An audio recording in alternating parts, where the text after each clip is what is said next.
Imagine a show that transcends the genre and the source material it was based on. Well, the Mighty Nein is here, and it's here to dropkick your expectations into the stratosphere! What's up, guys? Critical Role just dropped episode 1 of the Mighty Nein early on Amazon Prime's YouTube channel. And wow, this was the greatest gift of a Session Zero we could have ever asked for. We got souls being sucked into dodecahedrons. We got magicians trying to steal the dodecahedron with magic. We got the components being shown off as a major focus for magic in this season, which I'll come up later because it's quite different from what we're used to in the Vox Machina series. We got silent explosions. We got the Kreen Queen showing up as a badass Loki-looking hologram, turning the king and the baddie wizard Trent.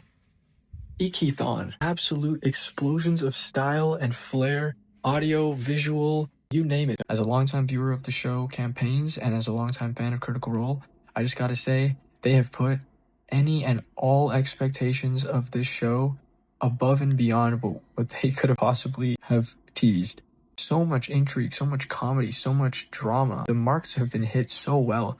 The cast did tell us that they were going to be completely changing how they would approach the story. You know, we did see those previews with Ford and Jester meeting months ago, and you could kind of tell that the show is going to be starting before the point we see the tabletop version. This is shaping up to be a dream of an adaptation, and I'm here to give my initial thoughts because I could not keep myself contained any longer. First episode is all about introducing us to 3 main characters that we're going to be following on this story. Bo, the combat monk, Caleb, the stinky wizard, and Not, the rogue elf. We meet Caleb at his lowest points. It looks like he's getting tossed around by nameless thugs in an alley, people that wouldn't even have names. They're the NPCs you see in the games. Keeps a pretty good humor about it until he gets mugged by a child in a face mask, who steals his most precious possessions, which turn out to be a pile of twigs and sticks.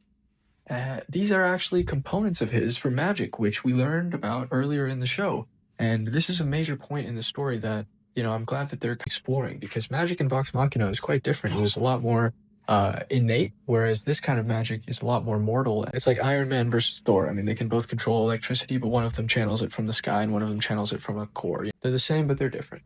So we get to see how Not and Caleb meet. We get to see Not and Caleb's first heist and how they leave a shop owner in an 18+ manga. And then we get to see their relationship kind of develop. Not finds out Caleb's a wanted man, and this is another point of intrigue, which is brilliantly set up. And we get to see the power of magic and cute cats solving all potential betrayals. We get to meet Caleb's cat, which for viewers of the show, Frumpkin's finally here. I can't wait to see how they handle different components and elements in terms of Caleb's magic and how he proceeds through the story. Happy that Frumpkin is the one that brings Caleb and Not together, and we get to see them gallop off into the sunset towards the circus for more fun and possibly more grand larceny. To contrast with that zany story, we meet Bo at the site of the beacon explosion. She's there on assignment with the Cobalt Soul, and she's with a mentor who she clearly doesn't really have much respect for. She finds some clues, the green residuum, for those that have been paying attention. That was the same stuff that was shown earlier at the start of the show. And we can see that when she gets back, she's being kind of told off and kind of looked at as like a hindrance to the society. You know, she's people talking shit about her behind her back. I mean, not much left to say there. And as she's leaving the society, she finds out that her mentor is actually the one that's behind this substance that caused the explosion. So understandably, she gets pretty pissed off. Right after she gets ambushed in an alley by a poison Ezio, she wakes up to find that she's not the only one that's on a revolution tip, and she makes to find what she can actually believe as the truth. We get to see how she loses faith in her system, betrayed by the one that she's supposed to place some trust in. Even though she plays it off cool with the rogue lady she meets later, she does definitely have some built-up resentment towards this organization that she thought was supposed to be, you know, the ones that told the truth in the world and the ones that were supposed to be the guardians. And so she already has some context of, you know, something going on within the kingdom, which puts her perspective as one knowing this could potentially be causing unrest and undue tension in the kingdom. Bo gets a James Bond-esque story. Well, this is probably my favorite part of the episode because as someone that's watched the show, I've imagined the Cobalt Soul many, many times. I've imagined the library, and seeing it brought to life so visually stunningly was just absolutely amazing. And to top off this cake is the cherry at the end. A badass barbarian lady who's also looking for the beacon.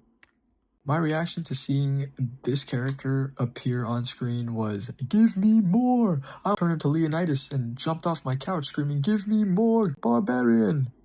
I'm so excited to see how these four characters meet up and how the grand cast at large meets up in the end. Honestly, I'm just happy that Critical Role has given us the chance to view this as such a long journey. Now, the animation, the voice acting, the set design, everything has been so leveled up in this show. I just have to tip my hat to the Critical Role team as a whole, Studio Titmouse, every guest voice actor, every voice actor, just everybody involved in this show. It was such a joy to watch this first episode. So smart how they used the opportunity of a third-person perspective of the story to enrich, expand, and inform on the world, the characters, the relationships.